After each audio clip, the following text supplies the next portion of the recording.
Welcome to Shrimani YouTube channel. ನಾನು ಇವತ್ತು ನಿಮಗೆ ಮದುವೆ ಮನೆ ಶೈಲಿ ಸಾವಿಗೆ ಪಾಯಸ ಮಾಡೋದು ತೋರಿಸ್ತೇನೆ. ಅದಕ್ಕೆ ಬೇಕಾದ ಸ್ವಲ್ಪ ಗೋಡಂಬಿ, ಸ್ವಲ್ಪ ದ್ರಾಕ್ಷಿ, ಒಂದು ಸ್ಪೂನಷ್ಟು ಏಲಕ್ಕಿ, ಮತ್ತು ತುಪ್ಪ, ಮತ್ತು ಹಾಲು, ಮತ್ತು ಸಾವಿಗೆ. ಇಷ್ಟರಲ್ಲಿ ನಾನು ಪಾಯಸ ಮಾಡೋದು ಹೇಗೆಂದರೆ, ಮತ್ತು ಸಕ್ಕರೆ, ಒಂದು ಬಾಣಲಿ ಇಡ್ತೇನೆ. ಬಾಣಲಿಗೆ ಸ್ವಲ್ಪ ತುಪ್ಪ ಹಾಕಿ ಸಾವಿಗೆಯನ್ನು ಫ್ರೈ ಮಾಡ್ಕೋಬೇಕು.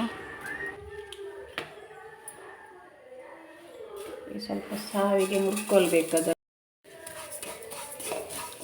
ಸ್ವಲ್ಪ ಅದನ್ನು ಬಿಸಿ ಮಾಡಿಕೊಳ್ಬೇಕು ಸಾವಿಗೆಯನ್ನು ತುಪ್ಪದೊಟ್ಟಿಗೆ.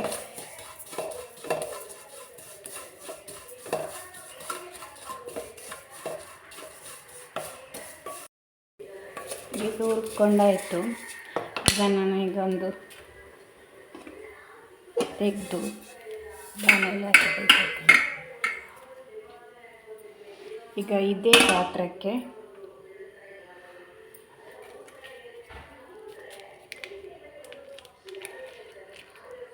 ಸ್ವಲ್ಪ ತುಪ್ಪ ಹಾಕಿ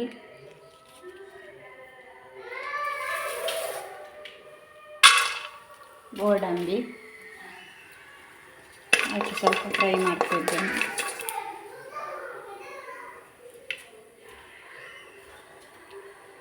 ದ್ರಾಕ್ಷಿ ಹಾಕ್ತಿದ್ದೇನೆ.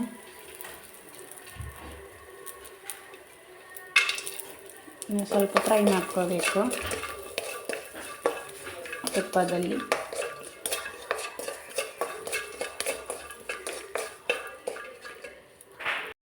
ಆಗ ಸಾವಿಗೆ ಹುರಿದಿಟ್ಟುಕೊಂಡಿದ್ದೇನಲ್ಲ, ಅದನ್ನು ಇದಕ್ಕೆ ಮಿಕ್ಸ್ ಮಾಡಿದರೆ ಆಯಿತು. ಒಟ್ಟಿಗೆ ಮಿಕ್ಸ್ ಮಾಡಿ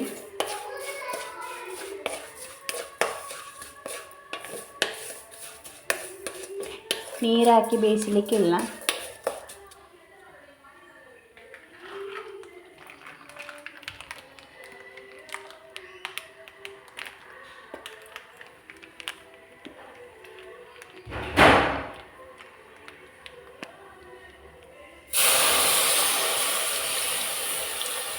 ಹಾಲು ಹಾಕಿದೆ.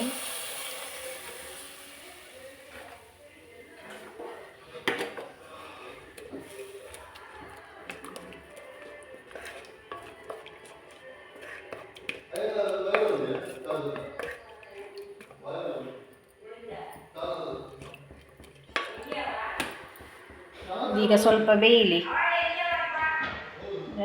ಇದು ಸಾವಿಗೆ ಉಂಟಲ್ಲ, ಅದು ಬೇಯಬೇಕು. ಸ್ವಲ್ಪ ಬೇಯಲಿ. ಗ್ಯಾಸ್ ಆಫ್ ಮಾಡ್ತೇನೆ.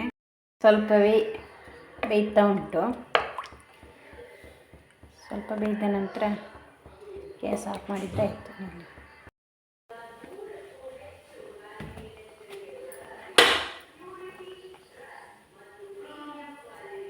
ಸಾವಿಗೆ ಬೇಯಲಿಕ್ಕೆ ತುಂಬ ಹೊತ್ತು ಬೇಕು ಅಂತಿಲ್ಲ, ಬೇಗ ಬೇಯ್ತದೆ. ಅಂದರೆ ಅದು ಹುರ್ಕೊಂಡದಲ್ಲ.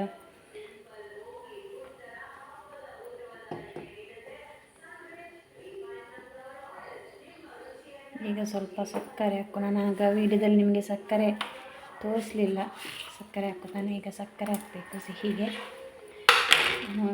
ಇಷ್ಟೆಲ್ಲ ಸಾಮಗ್ರಿ ಅಂತ ಇರುವಾಗದಲ್ಲಿ ನಿಮಗೆ ಸಕ್ಕರೆಯನ್ನು ತೋರಿಸಲಿಲ್ಲ ನಾನು. ಸಕ್ಕರೆ ನಿಮಗೆ ಬೇಕಾದಷ್ಟು ಸಿಹಿಗೆ ನಾನು ಒಂದು ಮುಚ್ಚಳ ಹಾಕಿದ್ದೇನೆ.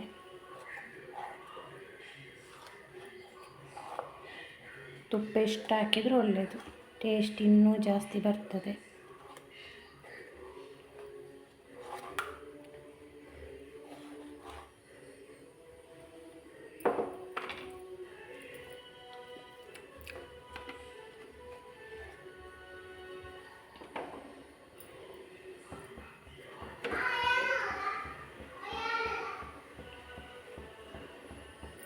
ಬೇಯಲಿ ಸ್ವಲ್ಪ.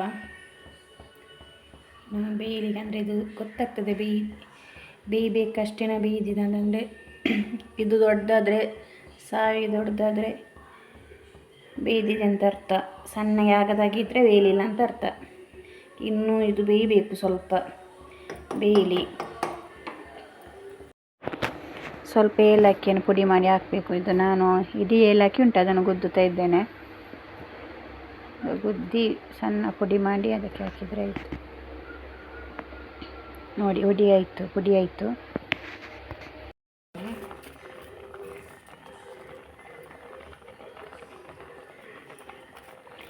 ಏಲಕ್ಕಿ ಹಾಕಿದರೆ ಪಾಯಸದ ಫ್ಲೇವರೇ ಚೇಂಜ್ ಬರ್ತದೆ, ಥರ ಘಮ ಘಮ ಸ್ಮೆಲ್ ಬರ್ತದೆ ಏಲಕ್ಕಿದು ಫ್ಲೇವರ್.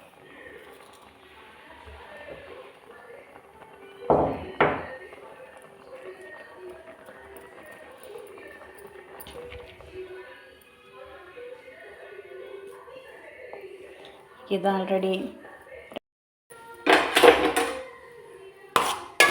ರೆಡಿ ಆಯಿತು.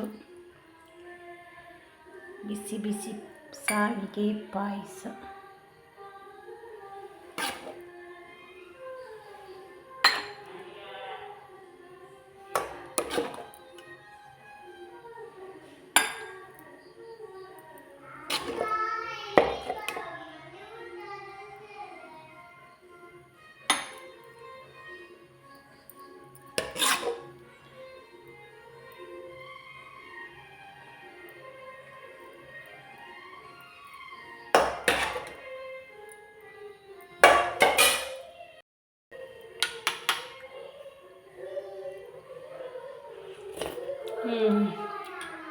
ತುಂಬ ಒಳ್ಳೆಯದಾಗಿದೆ. ತುಪ್ಪ ಏಲಕ್ಕಿ ಎಲ್ಲ ಹಾಕಿದ್ದು ಒಳ್ಳೆ ಟೇಸ್ಟ್ ಬಂದಿದೆ. ನೀವು ಒಮ್ಮೆ ಟ್ರೈ ಮಾಡಿ. ಹಾಗೆಯೇ ನನ್ನ ಚಾನಲನ್ನು ಸಬ್ಸ್ಕ್ರೈಬ್ ಮಾಡಿಬಿಡಿ, ಯಾರಿನ್ನೂ ಮಾಡಲಿಲ್ಲ ಆದಷ್ಟು ಮಾಡಿ. Thank you. ನೆಕ್ಸ್ಟ್ ವ್ಲಾಗಲ್ಲಿ ಮತ್ತೆ ಸಿಗುವ. ಬಾಯ್.